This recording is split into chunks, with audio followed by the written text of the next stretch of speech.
على الصدق والإخلاص من غير عائق فنالوا الذي كل المطالب دونه فيا لك من عيش كريم ورائق دنو وتقريب وأنس بحضرة مقدسة في منتهى كل فائق والصلاة والسلام على سيدنا محمد خير الأنام وعلى آله الغر الكرام وعلى الصحابة والتابعين ومن تبعهم بإحسان إلى يوم الدين. الحمد لله على توفيقه وعلى أن جمعنا وإياكم في هذا المجمع المبارك على ذكره سبحانه وتعالى وعلى الصلاة على نبيه محمد صلى الله عليه وسلم. Alhamdulillah atas karunia taufik dari Allah. Dengan taufik dari Allah, seseorang bisa taat kepada Allah Subhanahu wa taala. Perkumpulan yang luar biasa. Dengan taufik Allah kita bisa mentaatinya. Dengan khudlan, kebalikan dari taufik, maka seseorang bermaksiat serta melanggar aturannya. Dari sekelompok hamba Allah, ada sekelompok manusia pilihan Allah. Mereka semangat dalam berjalan kepada Allah Subhanahu wa taala hingga meraih anugerah yang luar biasa dari kedekatan dari Allah Subhanahu wa taala. Kemudian salawat serta salam kita hadirkan kepada baginda Nabi Muhammad sallallahu alaihi wasallam, keluarga dan kerabatnya, sahabatnya hingga hari kiamat dari pengikutnya. Kemudian bersyukur kepada Allah kita semua atas pertemuan di malam hari ini. Wa nahnu wa iyyakum fi hadzal majma' wa fi hadzal majlis alladhi yahmilu ism 'azim wa huwa at-taubah. مجلس التوبة والتوبة من أعظم ما يوفق له المؤمن في هذه الحياة فينال بها محبة الله سبحانه وتعالى كما قال في قرآنه إن الله يحب التوابين ويحب المتطهرين. Kalian berada di majlis atas nama yang sangat agung yaitu At-Taubah, adalah sebuah derajat, sebuah jalan yang sangat luar biasa. Dengan taubat itu kalian bisa memperoleh cinta Allah, menjadi kekasih Allah. Sebagaimana firman-Nya, Allah sesungguhnya sangat mencintai orang-orang yang suka bertaubat. Wal na'lam ilm al-yaqin annahu la yahul baina al-'abdi wa baina at-taubati ahad. فباب التوبة مفتوح كما جاء عن النبي محمد صلى الله عليه وسلم مفتوح كما ما بين المشرق والمغرب. هكذا كل من تاب إلى الله يقبله الله وينال محبة الله سبحانه وتعالى. Taubat tidak ada yang dapat menghalangi antara seorang hamba dengan Tuhannya untuk bertaubat. Pintunya selalu terbuka dari barat hingga ke timur. Pintu itu terbuka selalu dan akan terus terbuka bagi hambanya yang ingin bertaubat kepada Allah Subhanahu wa taala. Wat-taibu min adz-dzambi kaman la dzamba lah, qala Nabi Muhammad sallallahu alaihi wasallam. Orang yang bertaubat dari dosa seperti tak berdosa, seperti yang disabdakan oleh Rasulullah sallallahu alaihi wasallam. وقال أيضا التوبة تجب ما قبلها أي تمسح ما قبلها فمن تاب يكون وكأنه ولد من جديد لا ذنب عليه. Dikatakan juga bahwa taubat dapat menghapus dari yang sudah lewat dari segala dosa. Artinya kalian seperti bayi yang baru lahir dari rahim ibunya. والتائب يعيش في حالة جميلة مع الله سبحانه وتعالى في ساعة التوبة وفي الساعة التي يتوب فيها إلى الله تنازله معاني وتنازله فيوضات على قلبه يحس بالسعادة ويحس بالسرور ويحس بالفرح بينه وبين مولاه سبحانه وتعالى. Orang yang bertaubat akan mengalami sebuah anugerah yang luar biasa, kebahagiaan yang tiada tara, ketenangan hati yang luar biasa akan dirasakan saat dia bertaubat dan diterima taubatnya oleh Allah Subhanahu wa taala. فيرى بقلبه أن هذه الدنيا لا تساوي شيء وأنها حقيرة والعياذ بالله. Dan orang yang bertaubat tadi akan melihat setelahnya dunia ini tak bisa disamakan dengan apapun yang hina. Melihat dunia seperti yang hina, tak bernilai harganya.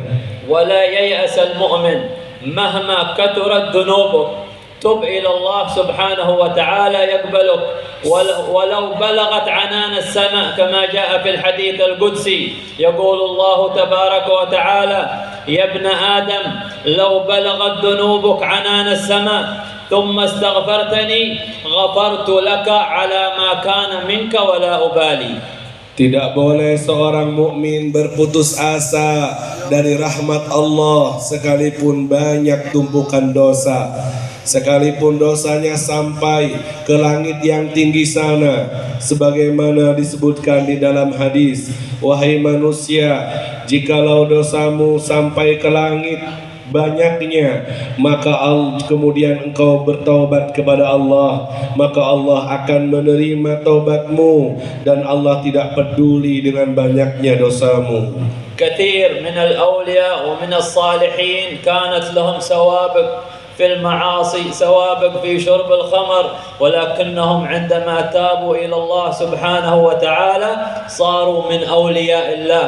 وهذه الرتبة ليست موقوفة على أولئك، كل من تاب إلى الله وصدق مع الله يقبله الله ويكون محبوب عند الله سبحانه وتعالى. Banyak para waliullah yang sebelumnya mungkin terjerumus dalam dosa seperti minuman keras dan lain-lainnya, kemudian mereka sungguh-sungguh bertaubat, akhirnya mereka dapat anugerah pangkat sebagai kekasih Allah Subhanahu wa taala. Dan karunia ini tidak khusus untuk mereka, untuk siapa saja dari kita yang mau menyusul bertaubat, berdamai dengan Allah Subhanahu wa taala. كثير هكذا كان حالهم أمثال سيدنا مالك بن دينار رضي الله عنه وأرضاه. كان منهمك، كان رجلا غافلا، كان منهمك في المعاصي، منهمك في شرب الخمور، ولكنه لما تاب إلى الله صار من أولياء الله، قبله الله سبحانه وتعالى وصار من أكابر أولياء الله، يذكر اسمه إلى يوم القيامة. Seperti waliullah Malik bin Dinar, sebelumnya orang yang lalai, suka mabuk minuman keras, tapi ketika bertaubat dengan sungguh-sungguh, akhirnya diangkat, diambil oleh Allah Subhanahu wa taala hingga menjadi kekasihnya, menjadi walinya Allah yang namanya terus disebut sampai hari kiamat. وأمثال سيدنا عبد الله بن مسلم القعنبي هكذا جاء سكرانا إلى الإمام الزهري، جاء سكران ووجد الإمام الزهري يحدث بالحديث بالسند عن رسول الله، كل ما جاء إليه رجل يحدثه بالسند، حدثني فلان عن فلان عن رسول الله، وثم يسرد لهم الحديث. فجاء هذا الرجل عبد الله بن مسلم القعنبي مع الناس في الصف، لما جاء الدور إليه وأراد أن يحدث بالحديث شم منه ذلك الإمام الزهري، كان بحرا في العلوم، شم منه رائحة الخمر والعياذ بالله، تنبعث منه روائح الخمر، فقال له ذلك الرجل حدثني كما كنت تحدث الناس، فقال له لا أحدثك بحديث رسول الله وأنت متلبس بهذه المعصية. قال له حدثني وإلا طعنتك بخنجري هذا، أخرج له السكين، قال له وإلا طعنتك بخنجري هذا. فأطرق الإمام الزهري رأسه قليلا ثم رفع رأسه وقال حدثني فلان عن رسول الله أنه قال إن مما أدرك الناس من كلام النبوة الأولى إذا لم تستحي فاصنع ما شئت. قال له هكذا قال الرسول، قال له هكذا قال الرسول، قال له أعد علي الحديث، فأعاد له الحديث مرة أخرى، وإن مما إذا لم تستحي فاصنع ما شئت. فسقط ذلك الرجل على رجليه وهو يبكي ويقول أنا المعني بحديث رسول الله صلى الله عليه وسلم. Seperti seorang yang dicontohkan lagi oleh beliau, seorang yang namanya Abdullah ibn Maslamah Al-Ka'nabi. Beliau ini sebelumnya seorang pemabuk berat, ahli maksiat. Dia datang ke majelisnya Imam Zuhri, seorang imam muhaddits, ahli hadis di saat itu. Beliau Imam Zuhri setiap harinya duduk dan menyampaikan hadis dari Rasulullah sallallahu alaihi wasallam. Satu persatu orang datang, kemudian disampaikan hadis Nabi yang pernah beliau dengar dari gurunya dan seterusnya. Kemudian sampailah giliran Syekh Abdullah yang tadi ahli mabuk tadi. Kemudian Syekh Zuhri ketika mau menyampaikan hadis, mencium dari bau mulutnya ada bekas dari minuman keras yang diminumnya. Abdullah itu bilang, sebutkan kepadaku satu hadis dari Rasulullah seperti yang lain telah kau berikan hadis itu. Kemudian Syekh Zuhri mengatakan, aku tidak akan pernah menceritakan kepadamu hadis Rasulullah sedangkan mulutmu kotor dengan najis, dengan air keras atau minuman keras ini. Kau lagi berbuat maksiat, tak pantas ini air, ini hadis nyampe atau diperdengarkan ke kamu yang lagi bermaksiat ini. Kemudian Abdullah itu maksa, sampaikan kepadaku hadis Rasulullah. Kemudian Syekh Zuhri tidak mau menyampaikan karena bau mulutnya ada bekas dari minuman keras yang haram. Hingga Abdullah itu memaksa, jika tidak kau sampaikan hadis, maka akan aku tusuk engkau dengan pisauku ini. Kemudian Syekh Zuhri menunduk. Seraya dalam menunduknya, kemudian dia sadar dan berkata, aku mendengar dari fulan bin fulan sampai ke Rasulullah sallallahu alaihi wasallam sebuah hadis yang panjang dan akhirnya berbunyi, kalau kamu tidak punya malu, berbuatlah sesukamu. Kemudian Syekh Abdullah ini minta diulangi lagi hadisnya, ulangi lagi. Idza lam tastahi, kalau kamu tidak punya malu, fasna' ma syi'ta, berbuatlah sesukamu. Jika kamu tak punya malu, berbuatlah sesukamu. Kemudian Abdullah ini tertunduk malu, merasa hadis itu masuk ke dalam hatinya dan dia merasa dinasihati oleh Nabi Muhammad sallallahu alaihi wasallam hingga akhirnya bertaubat setelah mendengar hadisnya Rasulullah sallallahu alaihi wasallam. ثم قال للإمام الزهري أوصني فقال له لا أرى لك عمل غير أنك ترحل من هذه البلاد، ترحل عن هؤلاء أصحابك، ترحل إلى المدينة لطلب العلم عند الإمام مالك. فرحل ذلك الإمام سيدنا عبد الله بن مسلم القعنبي إلى الإمام مالك وصار من أكابر الإمام مالك، حتى كان الإمام مالك يقول من أراد أن يتعلم الحياء فليتعلمه من عبد الله بن مسلم القعنبي. كان رجلا حي مطرق رأسه خاشع وخاضع لله سبحانه وتعالى. Kemudian Syekh Abdullah tadi yang bertobat minta lagi tambahan nasihat kepada Al-Imam Zuhri. Kemudian Imam Zuhri berkata, aku tidak melihat amalan yang lebih pantas dan pas untuk kamu selain kamu hijrah, pindah dari tempat ini, tinggalkan teman-teman lamamu yang mengajakmu mabuk dan berbuat dosa. Pergilah kamu ke kota Madinah menuntut ilmu kepada Imam Darul Hijrah, yaitu Imam Malik bin Anas yang ada di kota Madinah. Kemudian berangkat sungguh-sungguh dia dengan taubatnya, dia berangkat ke Madinah untuk belajar ilmu kepada Imam Malik bin Anas dan sampai di sana hingga menjadi murid yang terkemuka, menjadi alim, murid istimewa dari Imam Malik bin Anas hingga menjadi orang yang benar-benar saleh, terkenal. Beliau sangat khusyuk setelah itu dan selalu menundukkan kepalanya karena malu kepada Allah. Sampai Imam Malik berkata, siapa yang ingin belajar sifat malu, belajarlah kepada Syekh Abdullah bin Maslamah tadi, karena dia punya rasa malu yang tinggi kepada Allah Subhanahu wa ta'ala. وجاء بعد ذلك الإمام البخاري وأخذ الحديث عن هذا الرجل عبد الله بن مسلم القعنبي.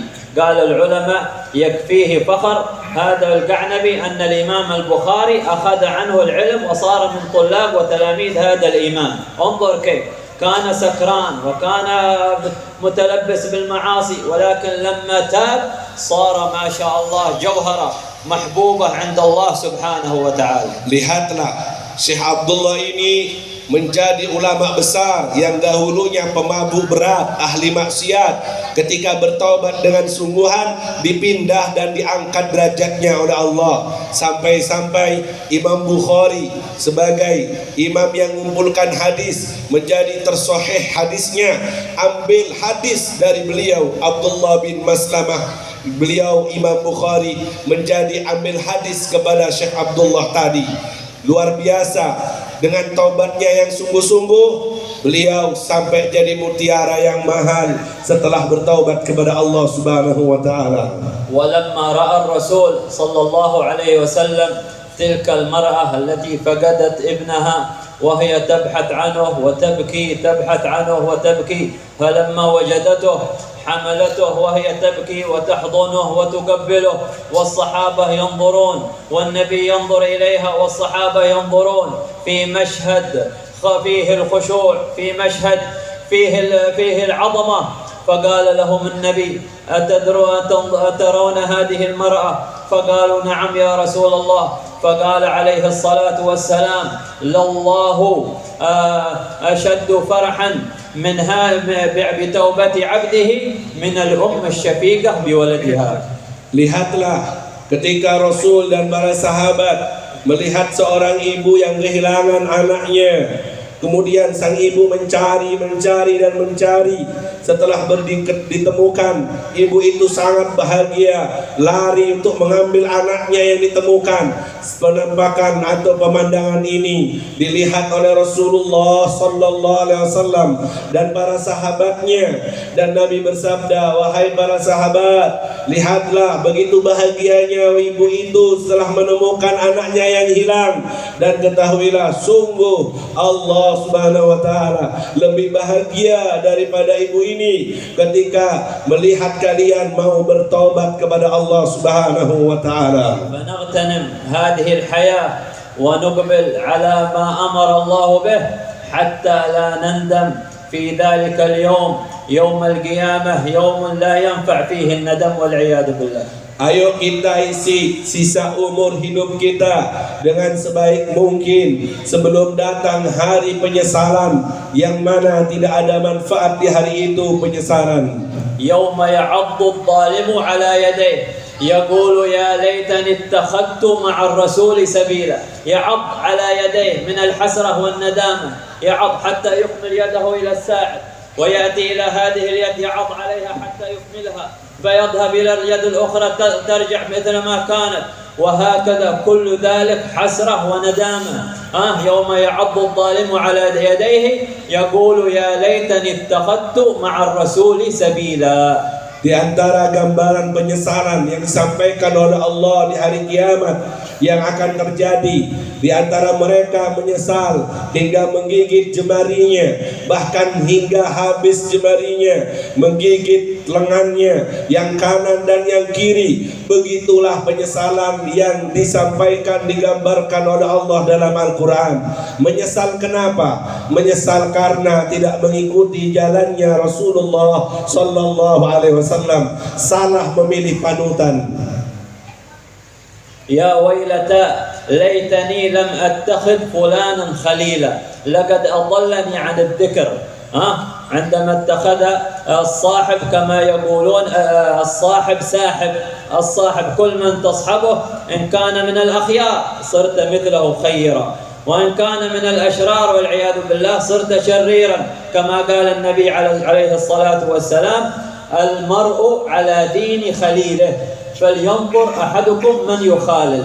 Penyesalan itu karena salah jalan, tidak memilih jalannya Rasulullah, tidak memilih Rasul sebagai panutan. Mereka memilih orang lain yang akhirnya menyesatkan mereka dari jalan yang benar. Hati-hatilah dalam memilih teman dan panutan, karena teman akan menarikmu kemana dia mau hingga menularkan kebaikan atau keburukan yang dia punya. Begitu Rasul sallallahu alaihi wasallam bersabda di dalam hadis bahwa seseorang itu tergantung di atas agama temannya. Maka hendaknya setiap kalian memilih dan berhati-hati dalam memilih temannya. فنتوب إلى الله سبحانه وتعالى من جميع المعاصي مهما عملت من معصية ولو كثرت، ولو عملتها في اليوم 70 مرة أو 100 مرة، تب إلى الله سبحانه وتعالى يقبلك ربنا سبحانه وتعالى. Maka mari kita bertaubat kepada Allah, walaupun dalam sehari kau ulangi dosamu 70 sampai 100 kali. Jangan kau putus asa dan segeralah kembali untuk berdamai kepada Allah Subhanahu wa taala. Wa min rahmatihi subhanahu wa ta'ala bi'ibadihi annahu kama jaa fil hadits يوقف العبد بين يديه وما منكم من أحد إلا سيكلمه الله. قال النبي يوقف العبد بين يديه ويذكره بذنوبه. عبدي أتدري في يوم كذا في مكان كذا عملت كذا وكذا؟ فيقول إيه ربي، يعترف ويقول له عبدي أتدري في يوم كذا وكذا عملت كذا وكذا؟ فيقول إيه ربي، فيعترف بذنبه. فيقول الله سترتها عليك في الدنيا، سترتها لك في الدنيا واليوم أغفرها لك، خذوا عبدي وادخلوه الجنة. Di antara bentuk kasih sayang Allah yang disampaikan dalam riwayat, seorang hamba diadili langsung oleh Allah Subhanahu wa taala. Kemudian Allah mengingatkan hamba itu, wahai hambaku, ingatkah engkau di saat itu, di hari itu kau bermaksiat kepada aku di dunia? Hamba itu mengaku, iya wahai Tuhanku, aku melakukannya. Kemudian Allah menjawab, satartuha fid dunya, ingatkah bahwa di dunia telah aku tutupi dosamu itu, dan sekarang di akhirat aku ampuni dosa-dosamu. Kemudian hamba itu dimasukkan ke surga Allah dengan luasnya rahmat dan kasih sayang Allah Subhanahu wa taala. Di dunia ditutupi, di akhirat diampuni. Besarnya kasih sayang Allah Subhanahu wa taala. فنسأل الله أن يتوب علينا وإياكم توبة نصوحا. Semoga Allah memberikan kepada kita kesungguhan dalam bertaubat kepadanya. ويزكينا بها قلبا وروحا. Dan semoga dengan taubat itu Allah bersihkan hati kita dan ruh kita. وأن يجعلنا وإياكم من عباده الصالحين المحبوبين. Semoga Allah jadikan kita hamba-hambanya yang soleh dan yang dicintainya. ويوفقنا وإياكم للخيرات أبدا ما حيينا. Allah berikan kita untuk selalu dapat taufik berbuat baik selama kita masih hidup di dunia ini. ونسأله كما جمعنا وإياكم في هذا المجمع المبارك أن يجمعنا في أعلى فراديس الجنان مع نبينا محمد صلى الله عليه وسلم وجميع أحبابنا. Kita minta kepada Allah, semoga sebagaimana Allah pertemukan kita di tempat ini, Allah pertemukan kita kembali di surga Firdaus yang tertinggi bersama para pencinta-pencinta kita. ويختم لنا بعد عمر طويل في طاعته وقربه ورضاه بلا إله إلا الله محمد رسول الله صلى الله عليه وسلم متحققين بحقائقها حسا ومعنى ظاهرا وباطنا في خير وعلى خير والحمد لله رب العالمين. Setelah umur panjang, semoga kita diberikan husnul khatimah dan kita mengakhiri hidup kita dengan la ilaha illallah dengan sebenar-benarnya, kita menjalankan ma'aninya zahir dan batin, walhamdulillahi rabbil alamin. Jazakallahu khairal jazaa.